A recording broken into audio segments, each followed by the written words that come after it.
আসসালামু আলা রাসূলিল কারীম ওয়া আলা আলিহি ওয়া আসহাবিহি আজমাইন।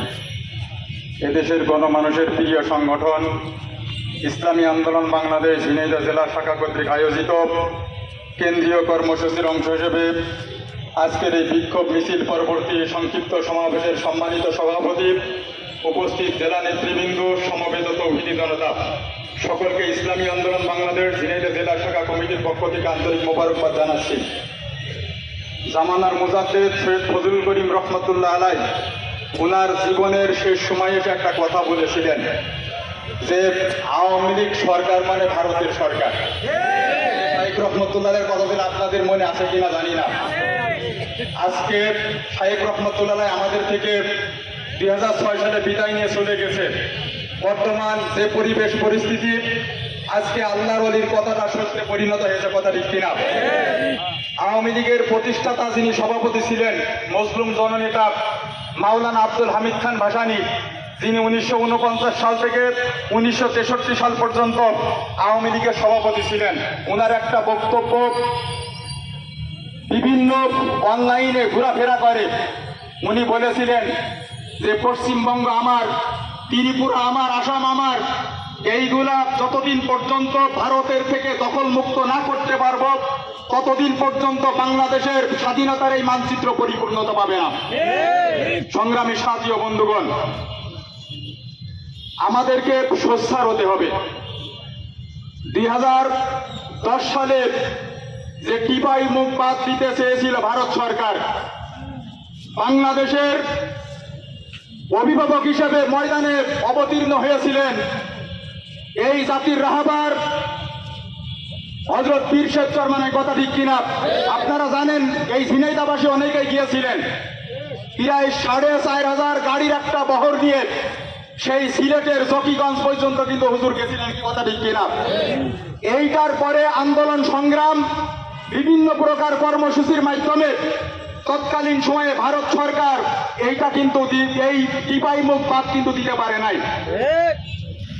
আজকে বাংলাদেশের যে ভারত সরকার ফারাক্কা বাঁধ দেওয়ার মাধ্যমে উত্তর অঞ্চলের আজকে এটা মরুভূমিতে পরিণত হয়েছে সমস্ত নদ নদীগুলা।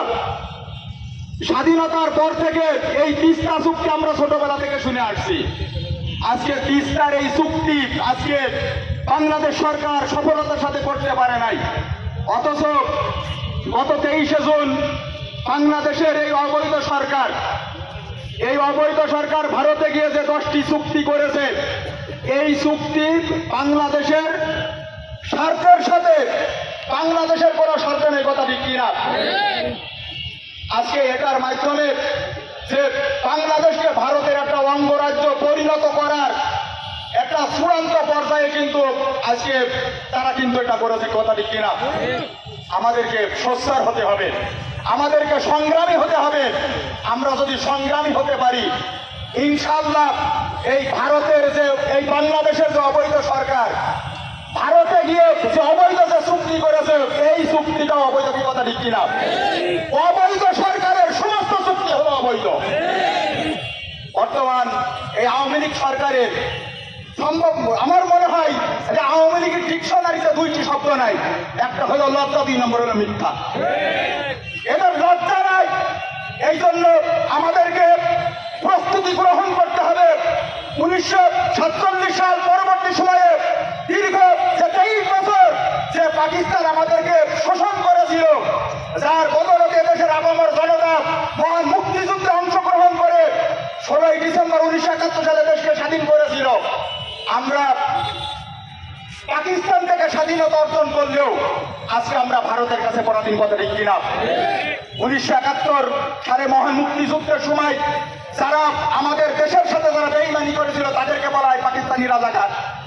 একটা কথা স্পষ্টভাবে বলতে চাই, আজকে যারা ভারত প্রেম, আজকে যারা ভারতের পক্ষ নিয়ে আজকে যারা ভারতের সমস্ত সুযোগ সুবিধা দিতেছেন, আজকে আমরা তাদেরকে বলবো তারা ভারতীয় রাজাকার।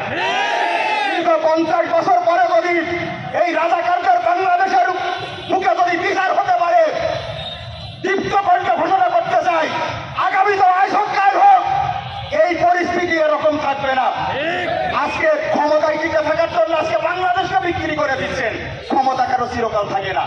আজকে নমরুদ থাকতে পারে নাই, সাদ্দাত থাকতে পারে নাই, ফিরাউন থাকতে পারে নাই, আজকে আওয়ামী লীগ সরকার, এই ফাঁসিবাদী সরকারও থাকতে পারবে না, কথা ঠিক না?